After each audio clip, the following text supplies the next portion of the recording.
Let's have a look at this lock first. There it is out.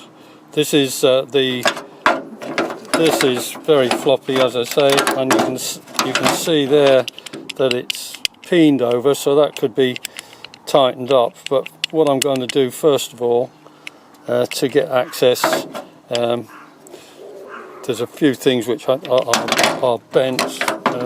That's part of that that goes into the striker. You can see that is actually physically bent. I can straighten that, and this is floppy as well. That can be repeened to tighten it up a little bit. I think it should roll, should turn as it goes in, so that should be nice and round, which it is. Sometimes they've got a flat on them, doesn't allow it to roll, but I think I can tighten all of that up. What I'm going to do is there's a small rivet which I'll grind the head off and take that cover off and have a look inside and see how much wear there is on that. All these levers here, you can see on that lever to open the door.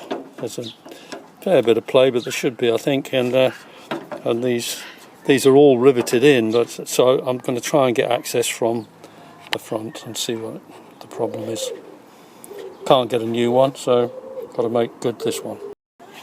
What I did, I drilled a hole at the back so I could put a self-tapper in to put this in, and then ground out the riveted side of it. And when you take the cover off, that exposes all the locking mechanism, which I'll thoroughly clean up now and see what sort of wear there is. This, as you can see, is very badly worn. I think there should, that a lot of flop on that. I'll rivet that back in again, and but a good clean won't do any harm. Put it in some paraffin and oil mix and give it a good clean up.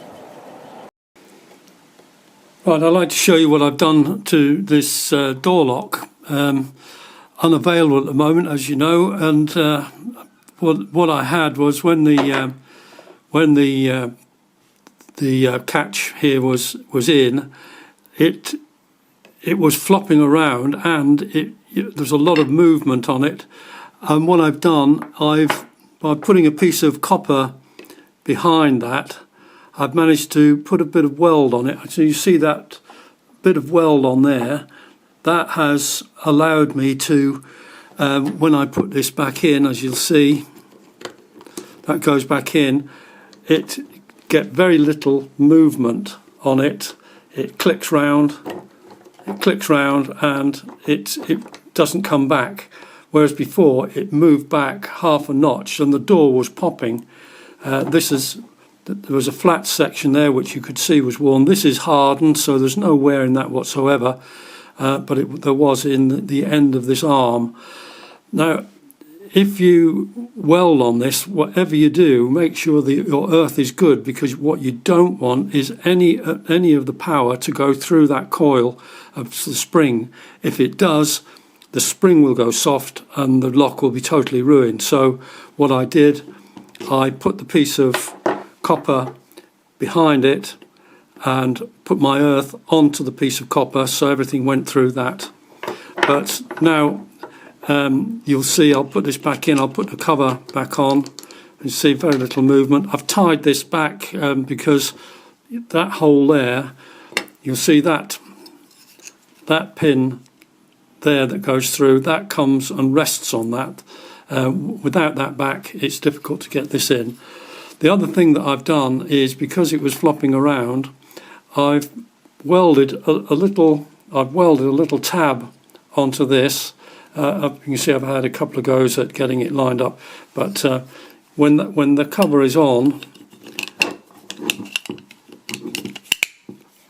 nice click in there, I can put a self-tapper back through there, which will expand that into there. I might be able to re-rivet it, and then I'll put a screw through here and it'll hold it all in tight.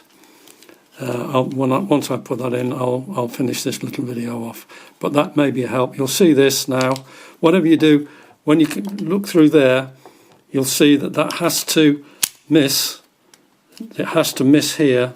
Make sure there's not too much, otherwise it will hit the bottom of that cover.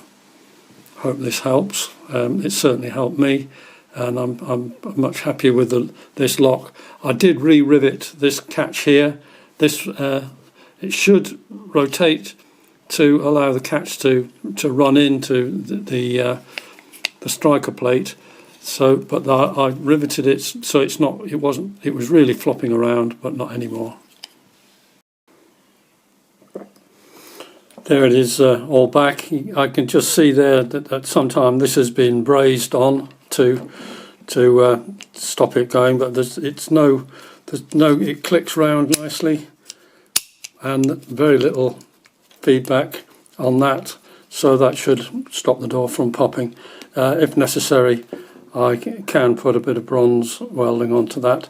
I don't know whether that is as it should be from new, but it's not moving around with this extra one into there holding it in, so I'll put it on the vehicle and see how I get on. Easily to come off and remedy if there's any problems. Just a trial fit into the door now. That is nice and tight.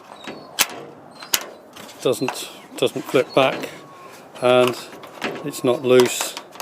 I'm not quite sure about this bit. I may weld something over the top there to hold that in, but it's not flopping around. And I'll see how the door fits first when I put it on.